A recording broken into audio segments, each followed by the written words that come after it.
Hi, everyone, and welcome to the 4th edition of Upstream. This is the largest nonprofit event in the Netherlands. Very, very exciting. We have 3 days of 2,000 attendees, 20 main events, and 50 city events.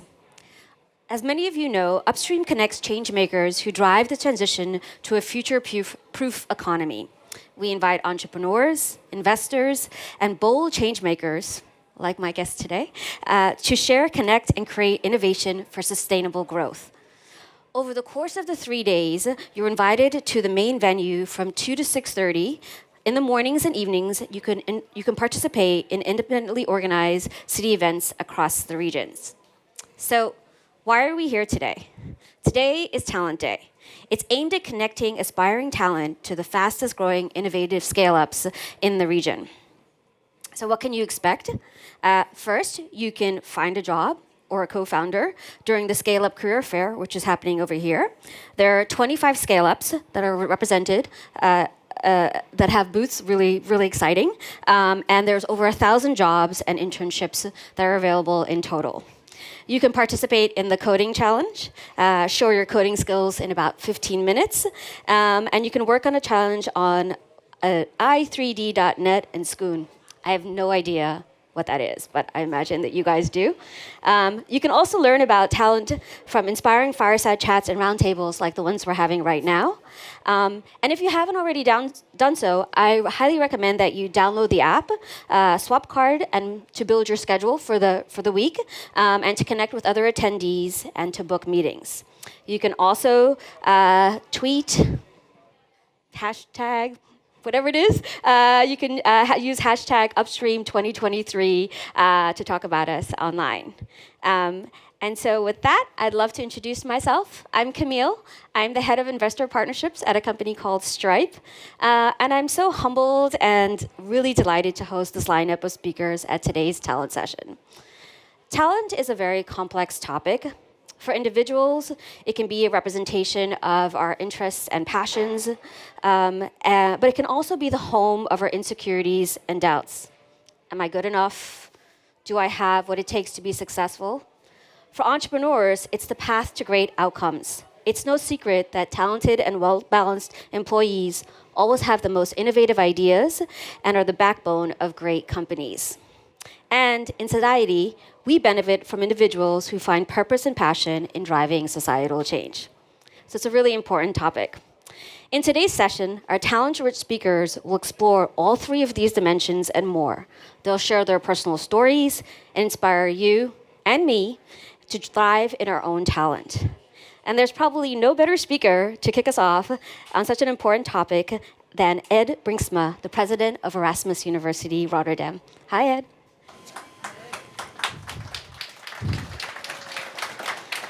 Thanks for joining us. So, Ed, you're a very busy person. Tell us why you decided to join us today.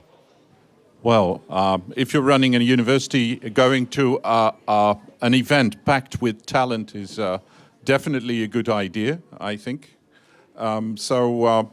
We as Erasmus University are, of course, in the business of doing things like education and research, but in our strategy, we say that we really want to achieve positive societal impact. Yeah.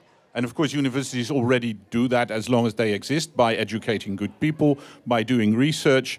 But nowadays, we say, well, we want to more directly engage with society because we can't wait for the generations in the future to make this impact.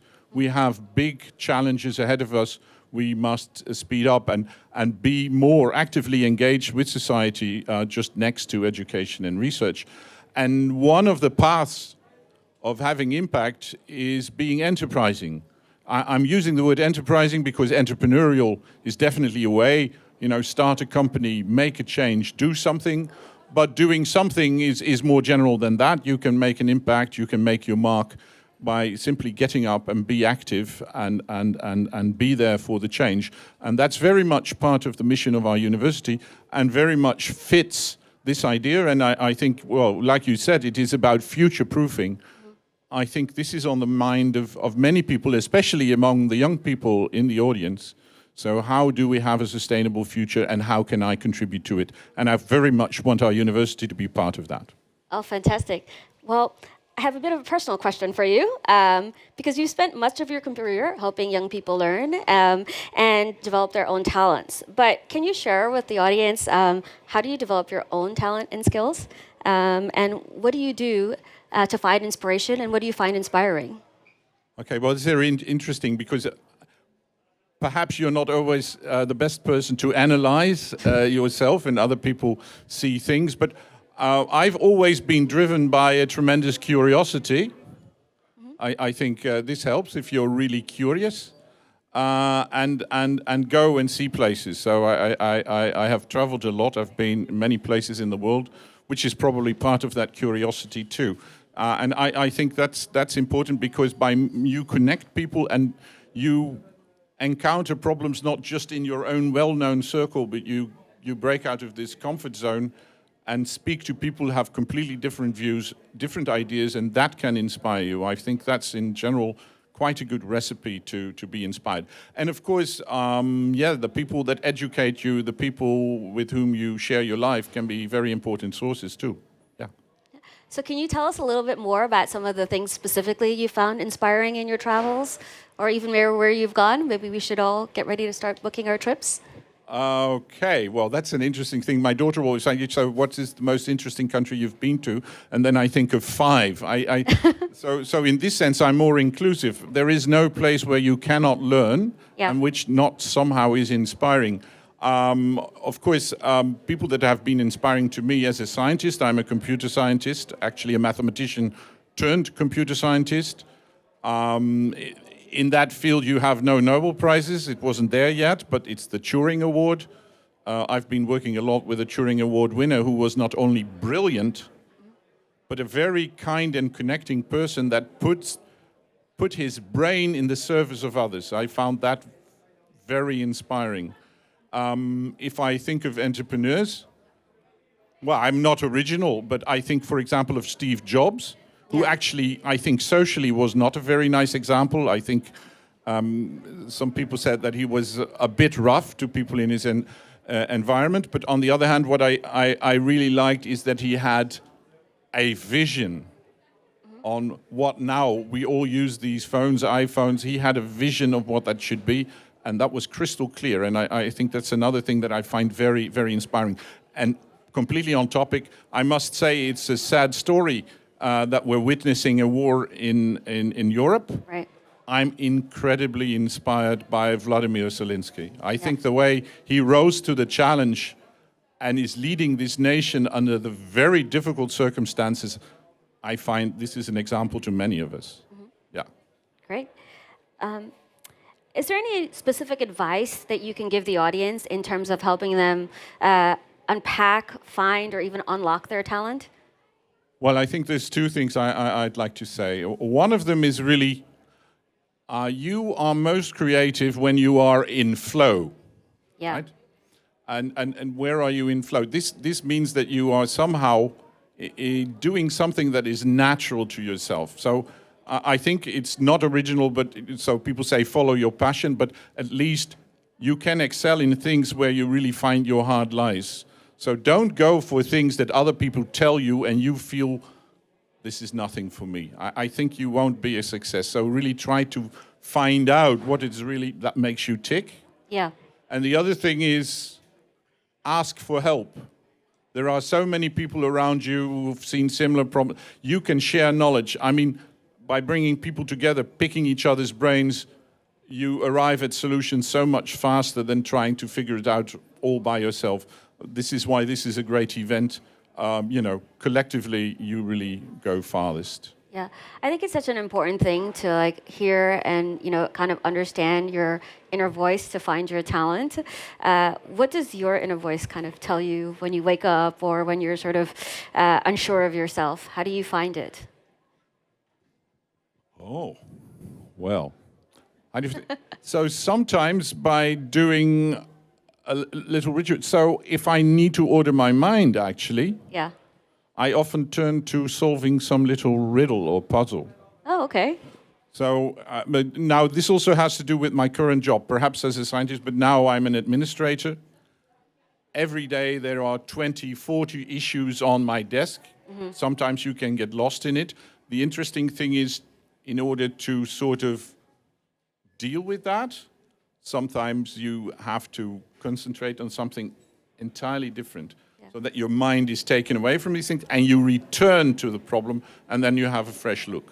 Yeah. So I think that works for me. Of course, I'm not guaranteeing that this is a solution, but sometimes taking a step back and not being sucked into all these things that are so urgent on your desk is the best policy for not, sort of being snowed under. Yeah. And I think it's an important reminder that wherever you are in your career and your journey, whether you're earlier on, as a student, or sort of a little bit later on and have more experience, you're always going to have those moments where you have to kind of like reset and find your inner voice and who you are. And so I think it's a really nice tip to sort of like, I never thought of actually thinking of solving a puzzle as a way to sort of reset myself. Maybe this is the mathematician in me that, but everybody has something that sort of makes your mind,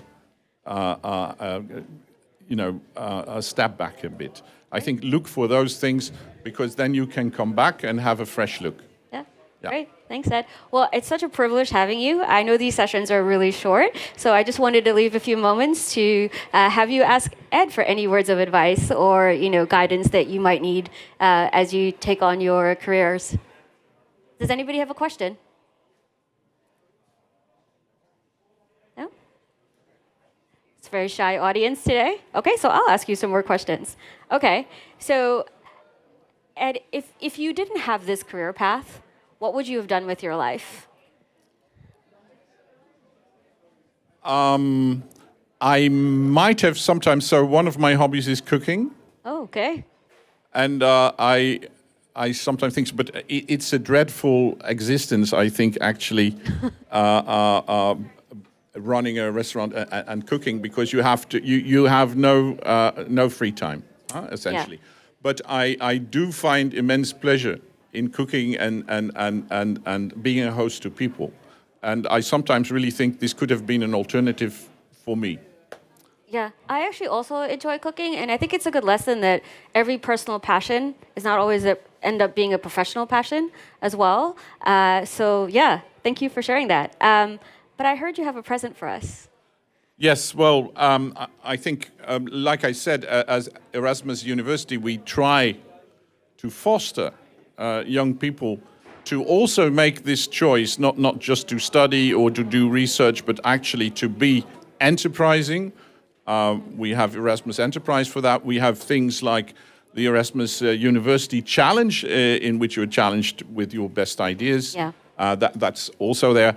I think the gift we're talking about especially is, so if you are here, and obviously then you are busy in trying to think, how can I have impact? How can I make a change coming from myself, my ideas on how to impact this world?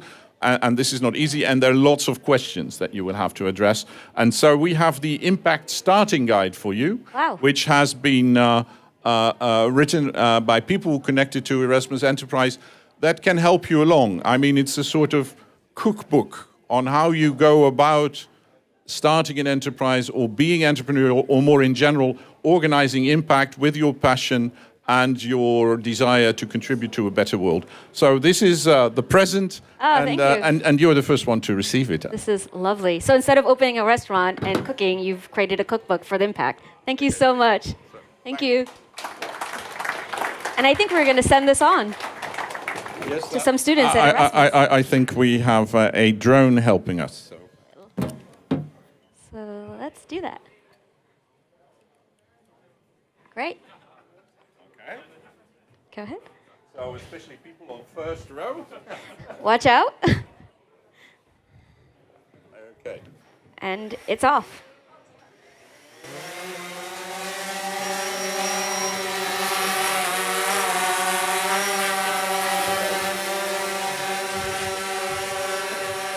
Bye. I think we can all wave goodbye to the Impact Guide. And don't worry, because there's actually one for you underneath your seat as well. So we hope you enjoy it. Ed, thank you so much. This was such a pleasure. Real pleasure being here, Nice. and lots of success during these days. Great. Thank you, guys.